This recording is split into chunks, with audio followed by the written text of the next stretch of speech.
Let's do it. Have I ever shown you? No. What are you doing with that? I'm gonna juggle.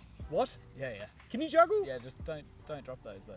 I won't drop them. Yeah. You don't drop No, these? hang on. Yeah, I'm in. All right. Another? Okay. Yep. More. Oh wait, no, more. it's good. More. You are proving that you cannot juggle, mate. Yes!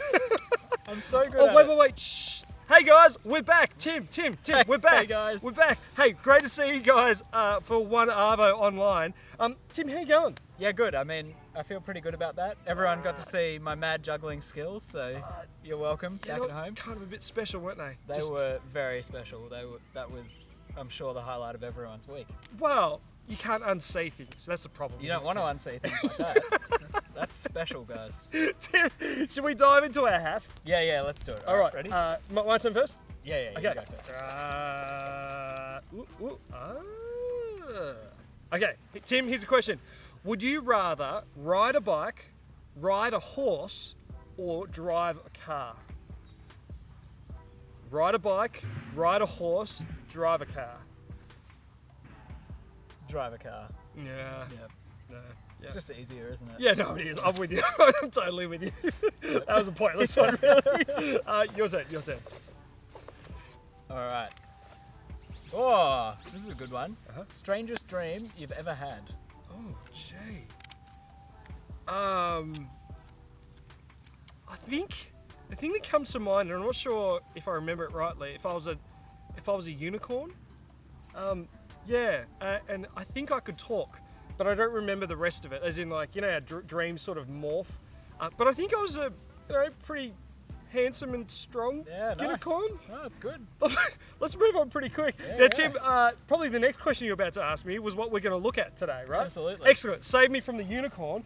And we're going to be finding out a little bit more about who Jesus is, right? Now, today's story is all about 10 ways to be perfect. Now, the problem is that I know between me, at least, and you, we're not perfect. But I think the Bible can help us know who that is. And we're going to look at a passage from 1 Peter 2, verse 22 to 23. It says this: Christ, that's Jesus, did not sin. What? Or ever tell a lie. Although he was abused and hurt by others, he never tried to get even. Wow. Only Jesus is perfect. Now, we're going to look at a story today about 10 ways to be perfect. And I think it's going to tell us a little bit more about who Jesus is, who God is, and the 10 ways, or really the one way, in which we can come to know Jesus. So it's going to be good. That sounds amazing, Vish. And I think that coming right up, we've got the perfect game. Yes, indeed. Let's do that now.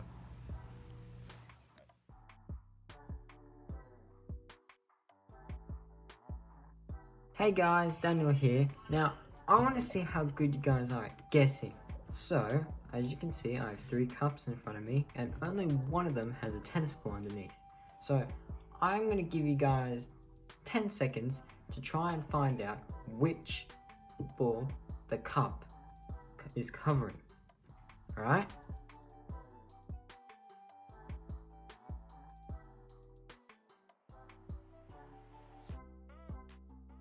Alright, time's up. Let's see which one has it. Would it be this one, or this one?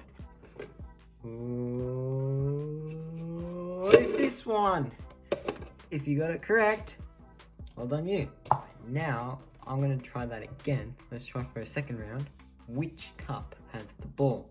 Now, I'll give you 10 seconds again to guess, and we'll see what the answer is.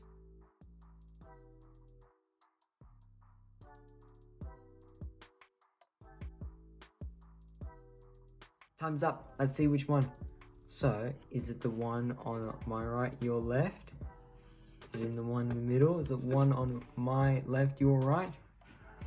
Oh, it's in this one. If you guessed it correctly, well done you. This next one, I want to see how good you are at following which cup has the ball. So, here's the ball. I'm going to put it in the middle one. Let's see if you can follow, okay?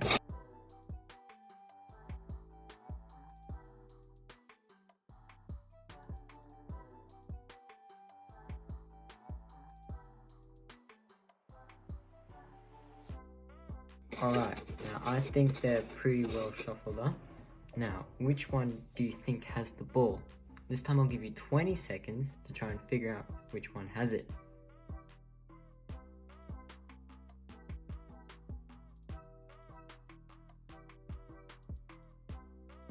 Time's up. Let's see which cup has the ball. Oh, suspense. The suspense is building. Oh, it's this one again. If you got it correct, well done you. So it was pretty hard to guess them all perfectly right. And God's people, like you and me, sometimes struggle to follow God perfectly right. But good thing is, God sent Jesus. See you next time.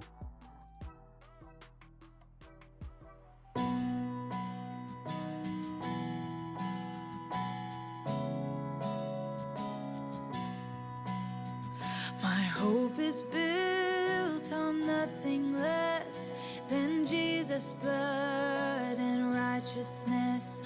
I dare not trust the sweetest frame, but wholly lean on Jesus' name. On Christ the solid rock I stand, all other ground is sinking sand. On Christ the solid rock I stand, all other ground is sinking sand. Weary in this earthly race, I rest on His unchanging grace. In every high and stormy gale, my anchor holds and will not fail.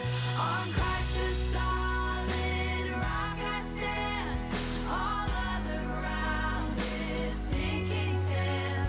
On Christ the solid rock I stand, all other ground is sinking sand.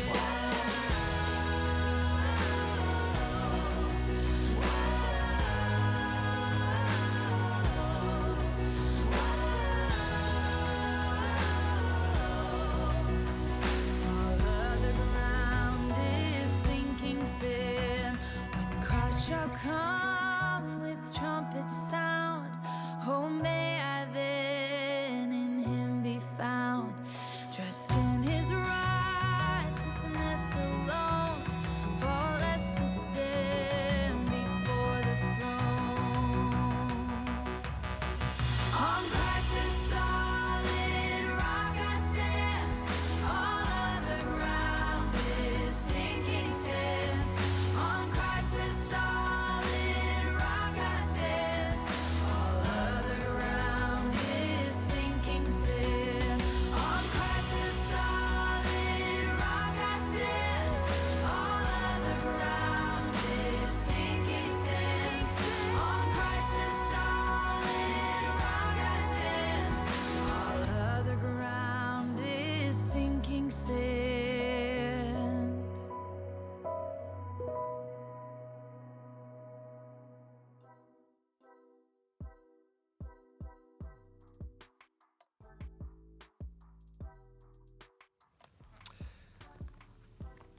Hey, onearvo. Hey, we're going to read a story from the Jesus Storybook Bible. And the story is called 10 Ways to Be Perfect. I think you might know part of the story.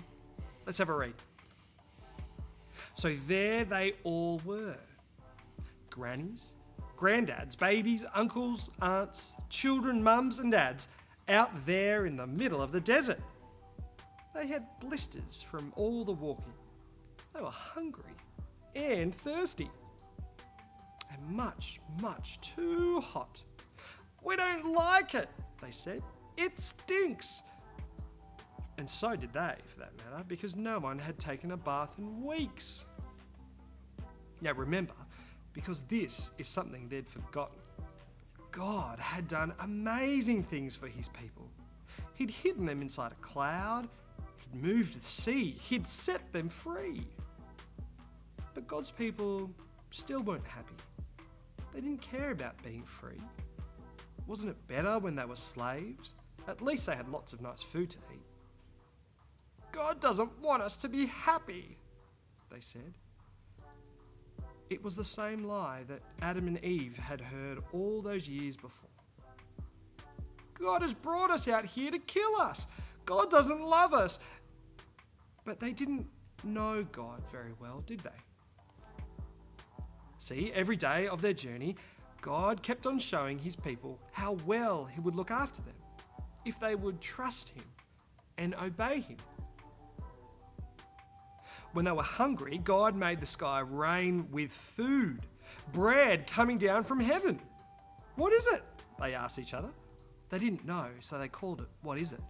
Which of course is a very good name for something when you don't know what it is. When they were thirsty and started quarreling, God made water flow from a rock. Moses called that place Quarreling because that seemed like a good name too. And still, God's children didn't trust him or do what he said. They thought they could do a better job of looking after themselves and making themselves happy. But God knew there was no such thing as happiness without him. So God led them to a tall mountain.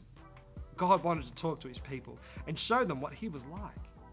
He wanted to help them know him better and tell them about the special land he was going to give them. The whole earth belongs to me, God said, but I've chosen you. You are my special family. I want you to live in a way that shows everyone else what I'm like, so they can know me too. God called Moses up to the mountain. A great mountain shook. A thick cloud fell. Thunder roared, lightning crackled. And God gave Moses 10 rules called commandments. I want you to love me more than anything else in this world and know that I love you too, God told them. That's the most important thing of all. God gave them other rules, like don't make yourselves pretend gods. Don't kill people or steal or lie. The rules showed God's people how to live and how to be close to him and how to be happy. They showed how life worked best. God promises to always look after you, Moses said. Will you love him and keep these rules? We can do it. Yes, we promise. But they were wrong. They couldn't do it. No matter how hard they tried, they could never keep God's rules all the time. God knew they couldn't, and he wanted them to know it too.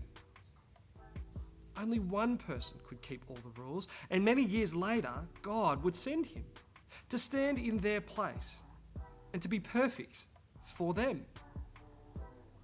Because the rules couldn't save them. Only God could save them.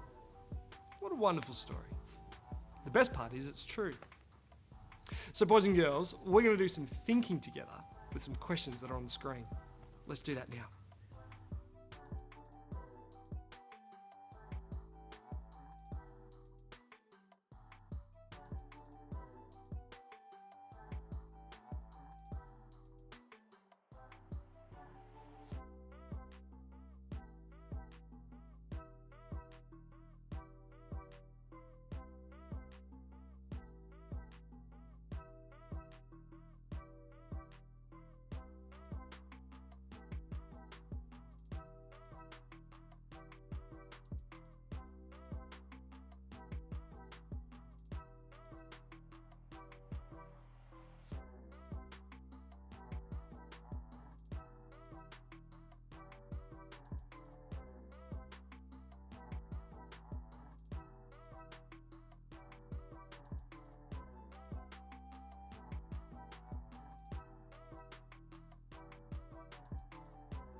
Hey onearvo, only Jesus can perfectly obey God and His good rules for life to work best.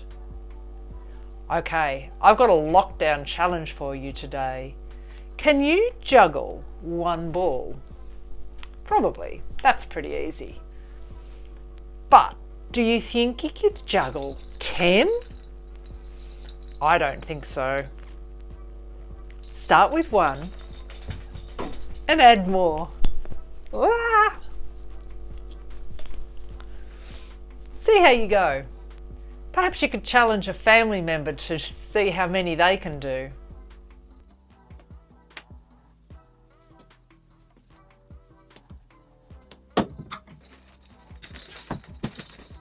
Dude, I'm actually getting pretty good. Are you? Ready? Yeah. Are you really? Yeah. You know kids are actually watching this. Oh, no, I did. Well, guys, keep practicing your lockdown challenge. And you know what? It's been really great to be with you guys today, hey? So good. So Excellent. Good. And so, what we've learned from today is that actually, God is perfect. Jesus is perfect, sinless, and we get to know how to follow Him. But a wonderful story of how God's people are actually called to be holy like Him as well. So, keep asking big questions about the Bible, about who Jesus is, and we'll see you guys next week.